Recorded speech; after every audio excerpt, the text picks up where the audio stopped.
हाँ, 21 लेसन का है महान्यायवादी। चालू करते हैं। ठीक है। महान्यायवादी यानी अटॉर्नी जनरल। भारत सरकार का प्रथम विधि अधिकारी कौन होता है? भारत सरकार का प्रथम विधि अधिकारी होता है ये भारत का न्यायवादी यानी attorney general of India. Bharat के अटॉर्नी जनरल की नियुक्ति कौन करता है? प्रेसिडेंट आर्टिकल 76 के जरिए करती है। ठीक है। भारत सरकार का प्राइम मिनिस्टर का 75 के जरिए, अटॉर्नी जनरल को 76 के जरिए। भारत सरकार द्वारा कानूनी विषय पर परामर्श कौन देता है? अटॉर्नी जनरल देता है। महान्यायवादी भारत सरकार को देगा सलाह कानून मामले पर। भारत सरकार का मुख्य विधि परामर्शदाता कौन है? अटॉर्नी जनरल ऑफ इंडिया है। ठीक है। मुख्य विधि परामर्शदाता कौन है? अटॉर्नी जनरल ऑफ इंडिया है। और कौन व्यक्ति है जो संसद सदस्य नहीं होता है लेकिन फिर भी संसद के संबोधित करने का अधिकार है? संसद के किसी भी सदन में वो संबोधित कर सकता है, तो वो मात्र कौन है? अटॉर्नी जनरल ऑफ इंडिया है।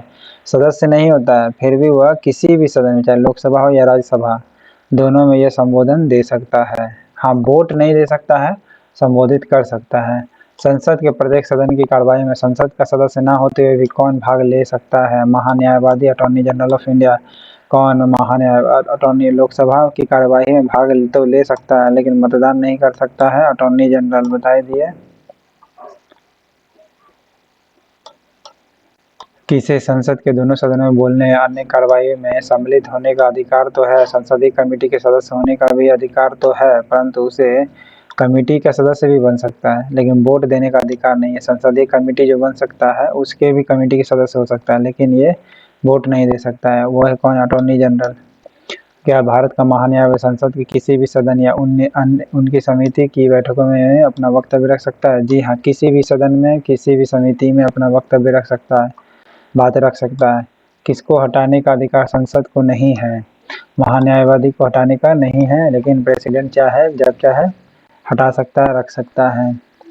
भारत का महान्यायवादी कब तक पद धारण करता है? राष्ट्रपति के प्रसाद प्रयत्न। ठीक है। राष्ट्रपति जब तक चाहे वही तब तक। जैसे लोकसभा में लोकसभा करें, यूपीएससी के लिए भी यही है, ना कि संसद उसको भी हटा सकता है। भारत के महान्यायवादी के संबंध में कौन कथन सही नहीं है? वह भारत सरकार का प्रथम विधि अधिकारी होता है। जी हाँ, फर्स्ट लीगल एडवाइजर होता है। First legal adviser. भारत के समस्त जितना भी न्यायालय है वो सरकार का पक्ष क्या कर सकता है? प्रस्तुत कर सकता है। वह संसद अथवा संसद की किसी भी सदन बैठक में भाग ले सकता है। बिल्कुल सही है, डी गलत होगा। भारत के महान्यायवादी के कथनों पर विचार करना है। कौन सा कथन जो है ये गलत होगा या सही होगा? मतलब कौन सही है कि नहीं? वह भारत के राष्ट्रपति द्वारा नियुक्त होता है। जी हाँ, बिल्कुल राष्ट्रपति द्वारा नियुक्त होता है। वही योग्यता होनी चाहिए जो सर्वोच्च न्यायालय के न्यायाधीश की होनी चाहिए। जी हाँ, जो वही योग्यता होनी चाहिए जो सर्वोच्च न्यायालय के न्यायाधीश की होती है। ठीक है। तो ऑप्शन हो जाएगा 1 और 2। ठीक है। महान्यायवादी को प्रति महीने कितना रुपया वेतन मिलता है? ये बदलते रहता है। अभी 90,000 मान लीजिए क्वेश्चन के अनुसार है। ओके। संविधान के किस अनुच्छेद के अंतर्गत राष्ट्रपति द्वारा महान्यायवादी की नियुक्ति की जाती है? आर्टिकल 76 के जरिए बताए थे। ओके। गैर सदस्य के रूप में संसद के किसी एक सदन की कार्यवाही में भाग ले सकता है। वो कौन है? महान्यायवादी है। किसी एक सदन में बोला यानी कोई भी सदन में भाग ले सकता है। ठीक है। वो है अटॉर्नी जनरल। किस पदाधिकारी को संसद के सदस्य के नहीं होने पर भी उसे संबोधित करने का अधिकार है? बताएं। अटॉर्नी जनरल को है। ओके, अटॉर्नी जनरल को है। सॉलिसिटर नहीं, अटॉर्नी जनरल मानिएगा। Attorney general of India. निम्नलिखित कथनों पर विचार करना कौन सा है? भारत का न्यायवादी क्या है? देखिए, लोकसभा की कार्यवाही में भाग ले सकता है, बिल्कुल भाग ले सकता है। लोकसभा के किसी समिति का सदस्य हो सकता है, बिल्कुल हाँ हो सकता है। लोकसभा में बोल सकता है, बिल्कुल तो बोल सकता है। लोकसभा में मतदान कर सकता है, ये गलत है। तीनों सही है। ठीक है। भारत सरकार का प्रमुख विधि अधिकारी कौन होता है? अटॉर्नी जनरल ऑफ इंडिया यानी भारत के महान्यायवादी। सदस्य न होते हुए पर भी कौन संसद के किसी भी सदन का कार्यवाही में हिस्सा ले सकता है, मत भी देने का अधिकार के बिना, यानी महान्यायवादी है, मत नहीं दे सकता है। ठीक है, ठीक है। सॉलिसिटर जनरल, एडवोकेट जनरल एवं मुख्य सतर्कता, ये लेसन 21 का ही पार्ट बाय पार्ट है। ठीक है, भारत का सॉलिसिटर जनरल को क्या होता है? एक प्रशासनिक अधिकारी होता है। ठीक है, इंग्लिश में एक एडमिनिस्ट्रेटिव ऑफिसर होता है। ठीक है, सॉलिसिटर जनरल क्या होता है? भारत का प्रशासनिक अधिकारी होता है। कानूनी विषयों पर राज्य सरकार को कौन परामर्श देता है? एडवोकेट जनरल देता है। कानूनी विषयों पर राज्य सरकार को बोला है तो राज्य सरकार एडवोकेट जनरल और महान्यायवादी केंद्र सरकार के लिए। ठीक है, प्रत्येक राज्य में महाधिवक्ता की नियुक्ति किसके द्वारा की जाती है? तो राज्यपाल के द्वारा। राज्य में बोला है तो राज्यपाल के द्वारा। सेंटर में प्रेसिडेंट के द्वारा। किसी राज्य का उच्चतम विधि अधिकारी कौन होता है?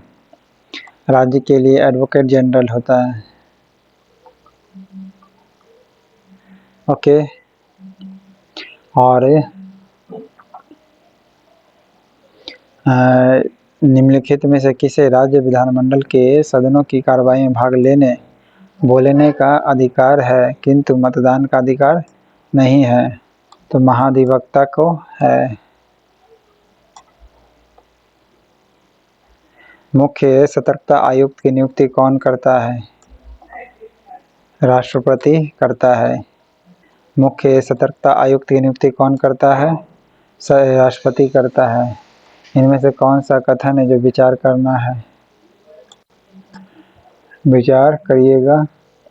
राज्य में महाधिवक्ता की नियुक्ति भारत के राष्ट्रपति नहीं, राज्यपाल करती है। ठीक है, राष्ट्रपति के संबंधित राज्य के राज्यपाल की अनुशंसा पर की जाती है? नहीं, ऐसा नहीं है। सिर्फ राज्यपाल अपनी मर्जी से करता है। सिविल प्रक्रिया संहिता के उपबंधों के अनुसार राज्य स्तर पर जो हाई कोर्ट होती है उसकी मूल अपील तथा सलाहकारी अधिकारिता होती है? जी नहीं, ये सिर्फ राज्यपाल की होगी, दोनों नहीं होगा। Option D. जिला कलेक्टर किस अधिकारी के अधीनस्थ कार्य करते हैं?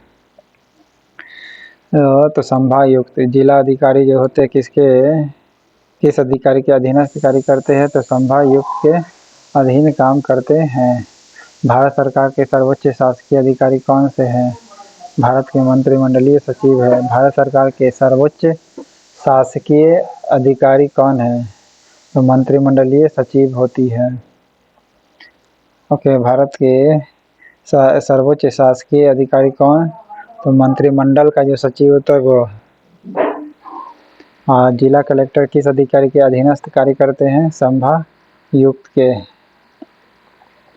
राज्य का उच्चतम न्यायालय यानी उच्चतम विधि अधिकारी कौन होता है? Advocate general. Okay, attorney general होता है केंद्र में, महान्यायवादी। ठीक है,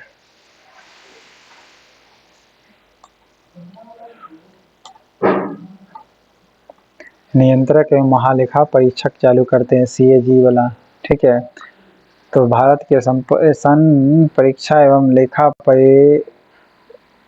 प्रमाणियों का प्रधान कौन होता है? भारत का CAG होता है। ठीक है, भारत में सन परीक्षा एवं लेखा प्रणालियों का प्रधान, लेखा के साथ साथ सन परीक्षा प्रणालियों का प्रधान होता है कौन? CAG होता है। ठीक है, केंद्र सरकार के खर्च को नियंत्रित करने की शक्ति किसमें निहित होती है? यानी केंद्र सरकार का जो खर्च है उसको कंट्रोल करता है, वो कौन करता है? CAG करता है। ठीक है,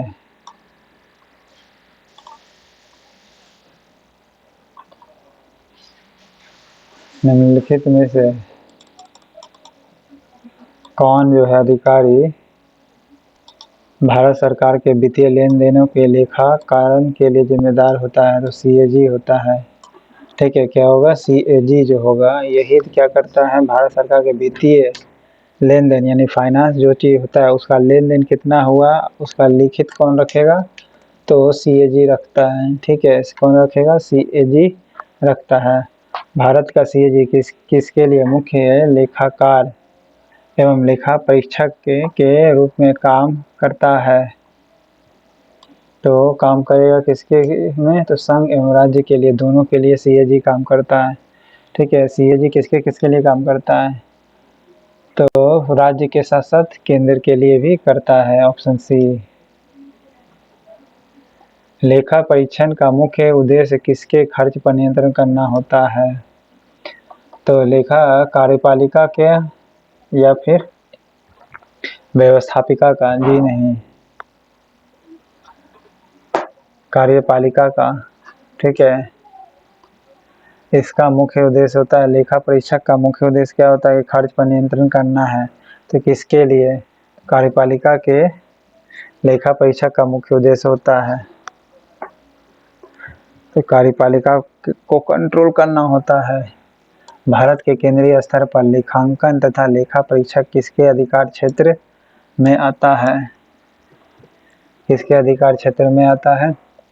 सीएजी के अंतर्गत में आता है। Okay, CAG controller and auditor general कहलाता है, सीएजी का फुल फॉर्म। ओके, हिंदी में नियंत्रक एवं महालेखा परीक्षक कहलाता है। केंद्र के स्तर पर जो भी लेखांकन यानी जो अकाउंटिंग होता है, ओके, साथ ही साथ उसका कंट्रोल होता है। ठीक है, अकाउंटिंग एवं ऑडिटिंग ये कौन करता है? सीएजी ही करता है। भारत के नियंत्रक एवं महालेखा परीक्षक की नियुक्ति कौन करता है? राष्ट्रपति करता है। ठीक है, सीएजी की नियुक्ति कौन करेगा? राष्ट्रपति करता है।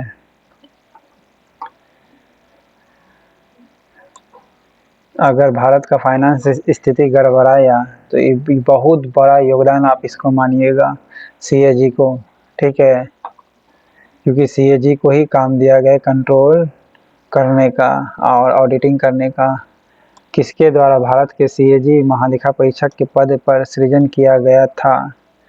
तो किसे सृजन किया गया था भाई? संविधान के द्वारा किया गया था, प्रेसिडेंट चुनता है, मूल संविधान से ही है।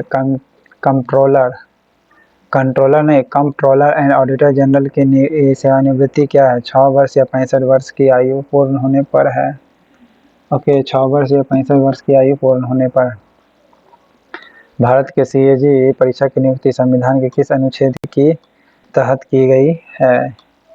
अनुच्छेद 148 के जरिए सीएजी की नियुक्ति से संबंधित प्रावधान 148। ठीक है,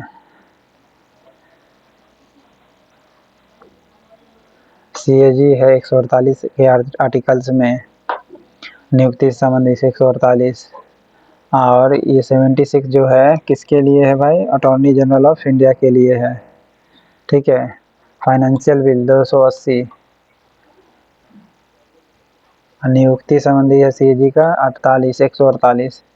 भारत के नियंत्रक एवं नियंत्रक एवं महालेखा परीक्षक को किस प्रकार पद से हटाया जा सकता है? तो इसको इम्पीचमेंट के द्वारा हटा सकते हैं क्या? तो सुप्रीम कोर्ट के न्यायाधीशों को पद के हटाने की प्रक्रिया की तरह समान है। ठीक है, ऑप्शन बी। उच्चतम न्यायालय के जैसे न्यायाधीश को हटाते हैं यानी इम्पीचमेंट ला करके, ठीक है, उसी प्रकार सीएजी के सदस्य को पद से हटाने का है। सीएजी महालेखा परीक्षक को कौन पद मुक्त कर सकता है? यानी कहने का मतलब प्रेसिडेंट भी नहीं मुक्त कर सकता है, बल्कि सुप्रीम कोर्ट में जैसे इम्पीचमेंट लाया जाता है उसी प्रकार सीएजी के भी खिलाफ लाना पड़ता है, तभी हटा सकते हैं पद से। तो पद मुक्त किया जा सकता है कैसे भाई? तो वही जिस प्रकार प्रेसिडेंट को हटाया जाता है ना, उसी प्रकार प्रेसिडेंट को नहीं, जिस प्रकार उच्चतम सुप्रीम कोर्ट के न्यायाधीश को हटाया जाता है ना, उसी प्रकार, ना कि राष्ट्रपति के तरह। ठीक है, राष्ट्रपति की तरह नहीं बल्कि उच्चतम न्यायालय के न्यायाधीश के समान ही हटाएंगे। किन आधारों पर दोष सिद्धि करने के बाद संसद के दोनों सदनों में 2/3 बहुमत से प्रस्ताव पारित कर भारत के सीएजी को पद से हटाया जा सकता है? ना तो कदाचार से हटा सकते हैं, ना अक्षमता से, दोनों से हटा सकते हैं, कदाचार से भी और अक्षमता से, दोनों से हटा सकते हैं सीएजी के पद से। और दोनों सदनों में 2/3 बहुमत से दोनों सदनों में 2/3 बहुमत से हटा सकते हैं। निम्न में से किस सेवानिवृत्ति पदाधिकारी को सरकार के अधीन किसी पद पर नियुक्त करने पर वर्जना है? तो कंट्रोलर एंड ऑडिटर का है। फिर से सुनिएगा, किस सेवानिवृत्ति पदाधिकारी को सरकार के अधीन किसी पद पर नियुक्त करने की वर्जना है, मतलब सरकार नहीं कर सकता है नियुक्त, जब भी करेगा तो प्रेसिडेंट ही करेगा। ठीक है, तो कौन किसको करेगा? तो कंट्रोलर एंड ऑडिटर जनरल को करेगा।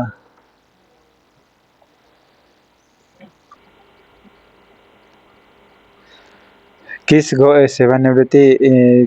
सेवानिवृत्ति नियंत्रक एवं महालेखा परीक्षक को फाइनेंस कमीशन का अध्यक्ष बनाया गया था? देखिए, फाइनेंस कमीशन का अध्यक्ष बनाया गया था, तो वो कौन था?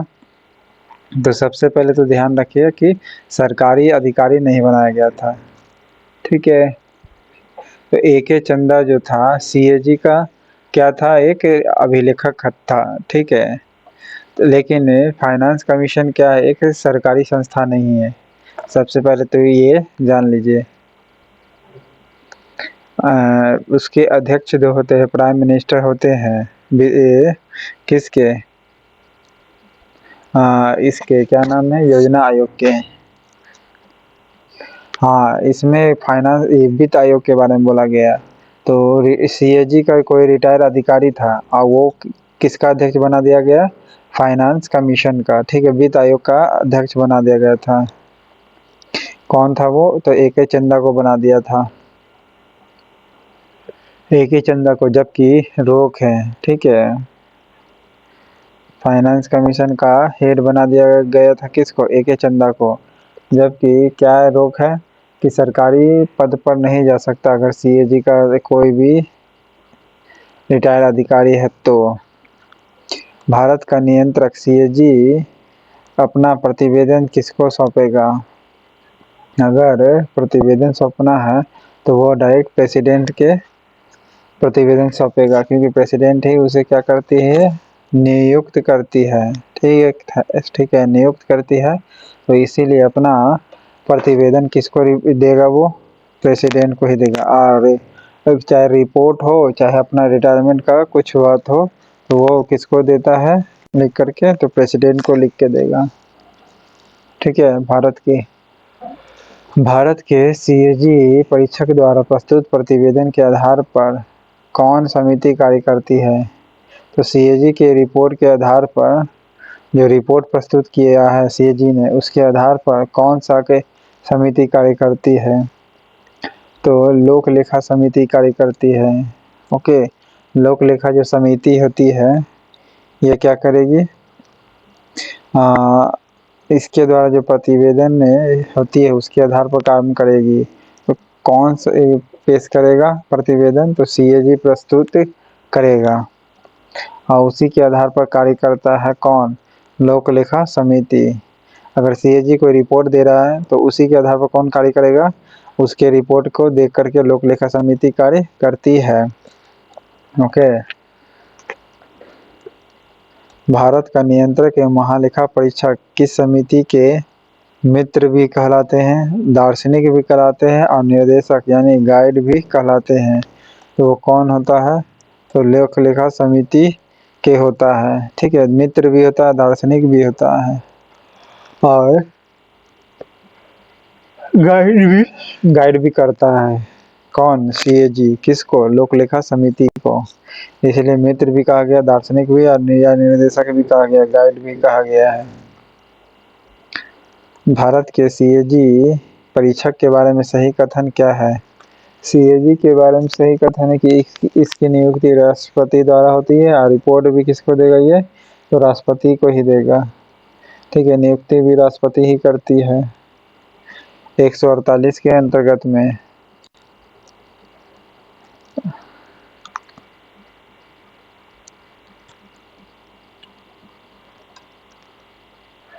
निम्नलिखित कर्तव्यों में से कौन एक भारत का CAG परीक्षक द्वारा पालन नहीं किया जाता है? तो क्या नहीं पालन किया जाएगा? देखिए, सबसे पहले भारत के संचित निधि से होने वाले जितने भी खर्च है उसकी लेखा परीक्षा करना और उनके संबंध में जो रिपोर्ट होता है वो प्रस्तुत करना, ये दोनों ही क्या करती है? सीएजी पारित करता है। ठीक है, संचित निधि से जो भी खर्च हुआ उसका खर्च, साथ ही साथ उसके संबंध में जो भी रिपोर्ट बनाना वो दोनों ही प्रस्तुत किया जाता है और भी प्रेसिडेंट को सौंपेगा।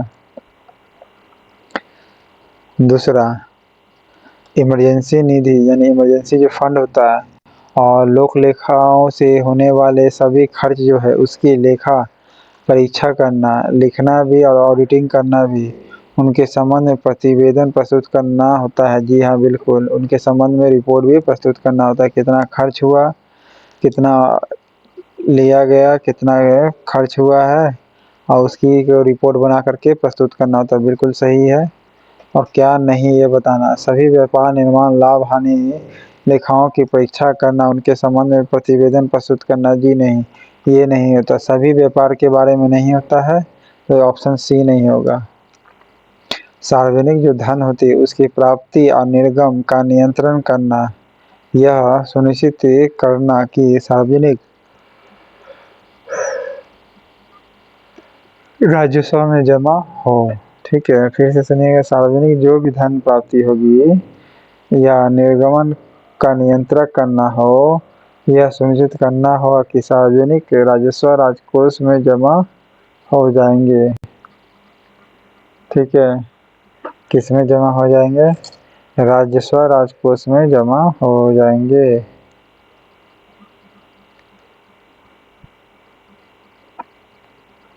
तो डी भी सही है, सी गलत है आपका।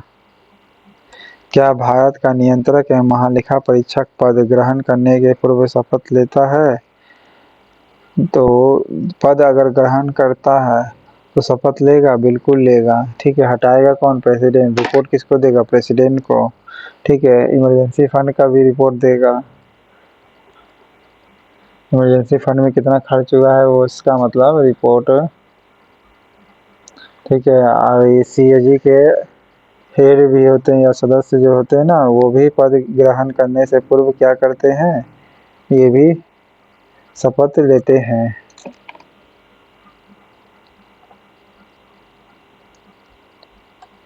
ठीक है, निम्नलिखित में से किसकी नियुक्ति लोक धन के खर्च की निगरानी के लिए संसदीय प्रहरी यानी जैसे वॉच डॉग जिसे कहते हैं के रूप में की जाती है? तो वॉच डॉग किसे कहा जाता है? सीएजी को कहा जाता है। वॉच डॉग किसे कहा जाता है? सीएजी को कहा जाता है, क्योंकि ये जो होती है ना, लोक धन जितने भी खर्च किए जाते हैं उसकी निगरानी करता है। और इसके लिए संसदीय प्रहरी इसको भी कहा गया। संसदीय प्रहरी को इंग्लिश में कहते हैं वॉच डॉग के रूप में कहा जाता है, क्योंकि धन कितना खर्च हो रहा है ऑडिटिंग करना जरूरी है, नहीं तो देश की अर्थव्यवस्था जो है ना डमाडोल हो जाएगी। कहाँ पर कैसे खर्च हो रहा है इस चीज़ का अगर रिपोर्ट नहीं रहेगा तो चोरी भी हो सकता है, धन का भ्रष्टाचार भी हो सकता है। इसीलिए इसे वॉच डॉग कहा गया, निगरानी डाले रखता है। सीएजी परीक्षा की नियुक्ति राष्ट्रपति द्वारा की जाती है। बिल्कुल, अपने पद से हटाया जा सकता है आर्टिकल 148 के अंतर्गत में। और ये कैसे हटाया जाता है इसको अपने पद से? तो संसद के दोनों सदनों के संबोधन के द्वारा हटा सकते हैं। संसद अगर दोनों सदन को संबोधन कर दे, ओके, तब राष्ट्रपति के द्वारा हटाया जा सकता है। संसद के दोनों सदन जो है ना वो संबोधन कर देगा, तब सीएजी के हटाया जा सकता है पद से, पद से हटाया जा सकता है, ना कि पद को ही समाप्त कर देगा। निम्नलिखित में से कौन भारत का कंसोलिडेट फंड का नियंत्रण पर्यवेक्षण करता है? तो देखिए, पद से हटा सकते हैं, पद को नहीं हटा सकते हैं। ठीक है, लेकिन अभी 2024 से 14 के कार्यकाल में जितना भी अभी हुआ है ना, पद से हटाया तो जाता ही जाता है, ठीक है, किसी को, लेकिन साथ ही साथ पद को भी घटा दिया गया है। ठीक है, अगर पद को घटाया नहीं गया तो क्रिएटेड भी नहीं किया गया, यानी एक्स्ट्रा बनाया भी नहीं गया। जैसे बिहार में नया बनाया गया है नए नए पद को नीतीश कुमार के द्वारा, लेकिन घटा नहीं है। लेकिन उधर सेंटर में घटा भी दिया है या फिर वैसे ही रखा है। ठीक है, क्रिएट एक भी नया नहीं किया, जबकि पॉपुलेशन समय के अनुसार बढ़ती है, व्यवस्था भी समय के अनुसार बढ़ना चाहिए। निम्नलिखित में से कौन एक भारत के सीएजी परीक्षक, हाँ मतलब कहने का मतलब है कि पॉपुलेशन घटता बढ़ते रहता है, उसके अनुरूप काम करना होता है। कौन एक भारत के सीएजी महालेखा परीक्षक का कार्य नहीं है? सीएजी का कार्य नहीं है कौन? तो जो इमरजेंसी फंड होती है, यानी आकस्मिक निधियाँ और लोक लेखाओं से संबंधित जो भी केंद्र एवं राज्य का सरकारों की लेन देन होती है, उसकी लेखा परीक्षा करना होता है। जी हाँ, बिल्कुल। स्टेट के साथ साथ सेंटर का भी लेखा परीक्षा करता है। ओके, रक्षा लेखाओं का संकलन करता है? जी नहीं, रक्षा लेखाओं का संकलन छोड़ करके बाकी सीएजी सब करता है। ठीक है, रक्षा लेखाओं का संकलन को छोड़ करके सीएजी सब कुछ करता है। इमरजेंसी फंड का भी और लोक लेखा का जो संबंधित जो भी केंद्र है सेंटर का होता है खर्च, वो सबका लेखा जोखा रखेगा, देगा। साथ ही सरकार द्वारा फाइनेंशियल इंस्टीट्यूट जो होती है, वित्त पोषित संस्थाएं जो होती है, उसके लेखाओं की भी लेखा परीक्षा करता है। जी हाँ, सरकार अगर कोई भी इंस्टीट्यूशन चलाती है तो उसका वित्त संबंधी जो लेखाओं जो होती है उसका भी परीक्षण करता है। राज्यों के लेखाओं का संकलन भी करता है। ओके, इसमें 25 क्वेश्चन